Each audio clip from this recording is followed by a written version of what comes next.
Welcome guys our official YouTube channel SRB classes पे। हम यहाँ पे डेली प्रीवियस ईयर बिहार शिक्षा पात्रता परीक्षा यानी कि स्टेट का आर्ट्स ऑफ टीचिंग का 30 क्वेश्चन का डिस्कशन करते हैं। तो चलिए हम लोग डिस्कस शुरू करते हैं। क्वेश्चन नंबर 1 से, मान का मानचित्र संबंधित है। आंसर बताइएगा आप लोग।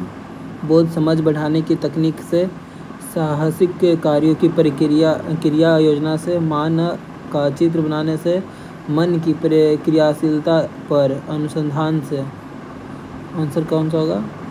आंसर होगा बोध समझ बढ़ाने की तकनीक से। Option number A. सतत और व्यापक मूल्यांकन में सतत शब्द से तात्पर्य है प्रतिदिन का आकलन, नियमित आकलन, सख्त आकलन या सतत आकलन। सेकंड का ऑप्शन नंबर बी होगा। एक बुद्धि लब्धि परीक्षण क्या प्रदान नहीं करता?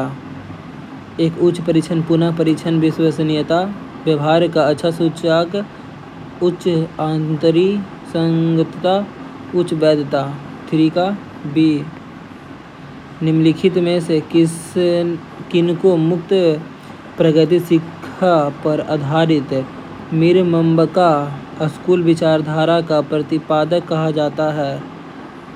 महात्मा गांधी को, जॉन डीवी को, स्वामी विवेकानंद को, श्री अरविंदो को। 4 का श्री अरविंदो को। डी।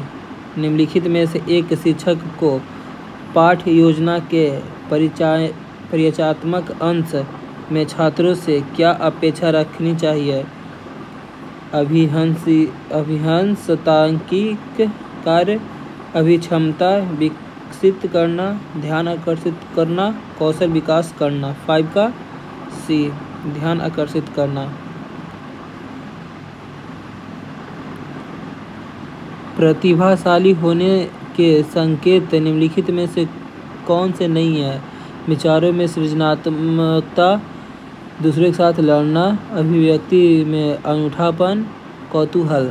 प्रतिभाशाली होने के संकेत निम्न में से कौन नहीं है? 6 का बी। दूसरों के साथ लड़ना। केंद्रीय शिक्षक पात्रता परीक्षा संचालित होती है किससे होती है? 9वीं भारतीय भाषाओं में, 18वीं भाषाओं में, 22वीं भाषाओं में, 20वीं भाषाओं में। कौन होगा 7th का? डी। 20वीं भाषाओं में। एक सेकंड ब्राइटनेस थोड़ा बढ़ाते हैं। निम्नलिखित में से शिक्षण का मुख्य उद्देश्य कौन सा है? 8 का डी। छात्रों की सोच शक्ति को विकसित करना। एक शिक्षक छात्रों का ध्यान आकर्षित करने में सक्षम नहीं है, ऐसी स्थिति में शिक्षक को कौन सा कदम उठाना चाहिए? 9 का ए। अपने शिक्षण विधि का मूल्यांकन करें और उसमें आवश्यकता अनुसार सुधार करें। निम्नलिखित में से कौन सा शिक्षण अधिगम का स्तर नहीं है? 10 का ए। विभेदन स्तर। राष्ट्रीय शैक्षिक अनुसंधान और प्रशिक्षण परिषद की स्थापना किस वर्ष हुई है? 11 का ए। उत्पीड़ितों का शिक्षा शास्त्र नामक पुस्तक के लेखक हैं? कौन है? 12 का पाउलो फ्रेरे।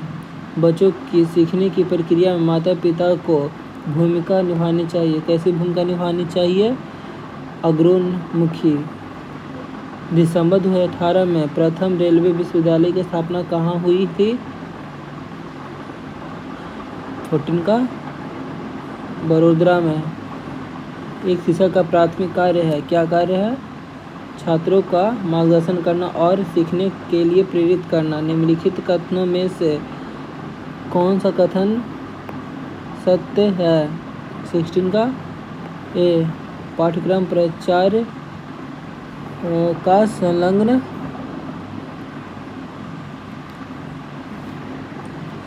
बुद्धि के संबंध में जी का कारक है।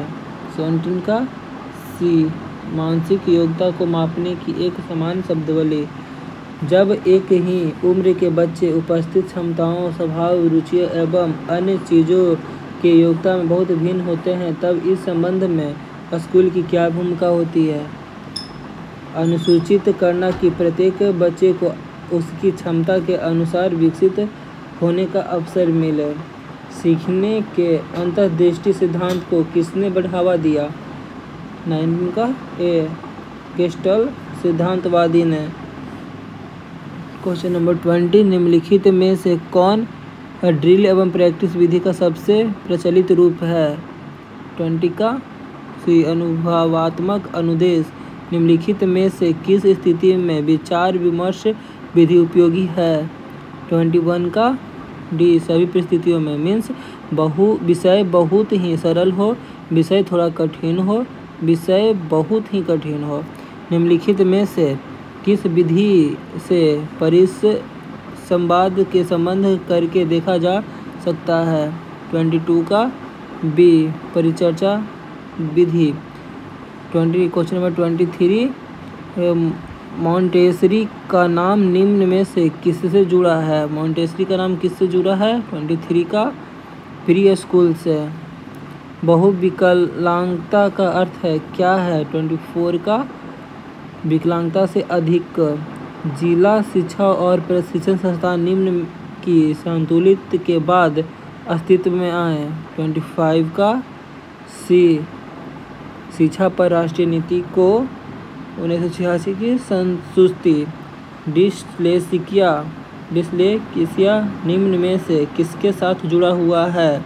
26 का पठन संबंधी विकार से। एक शिक्षक को छात्रों की योग्यता को समझने का प्रयास करना चाहिए। निम्नलिखित में कौन सा क्षेत्र उस उद्देश्य से संबंधित है? 27 का डी शैक्षिक मनोविज्ञान।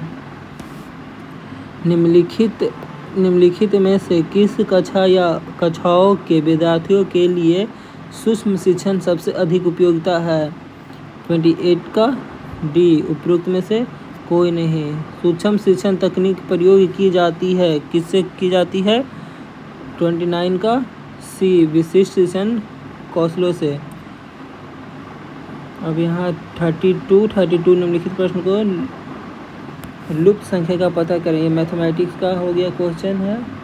उसके बाद रीजनिंग का क्वेश्चन आएगा, उसके बाद साइंस का क्वेश्चन आता है, उसके बाद जीके का क्वेश्चन आता है। टोटल 50 होता है नॉन टीचिंग का, स्टेट का। कोई भी पेपर अगर हो आपका, अगर फिजिक्स है, केमिस्ट्री है या मैथ है या फिर कोई और भी पेपर है, जैसे मेरा कंप्यूटर साइंस है, तो मेरा 100 क्वेश्चन कंप्यूटर साइंस का पूछेगा और 50 क्वेश्चन आर्ट्स ऑफ टीचिंग का। आर्ट्स ऑफ टीचिंग में 50 शिक्षण कला का, 30 क्वेश्चन शिक्षण कला का, और फिर 20 क्वेश्चन में मैथ, रीजनिंग और साइंस जीके।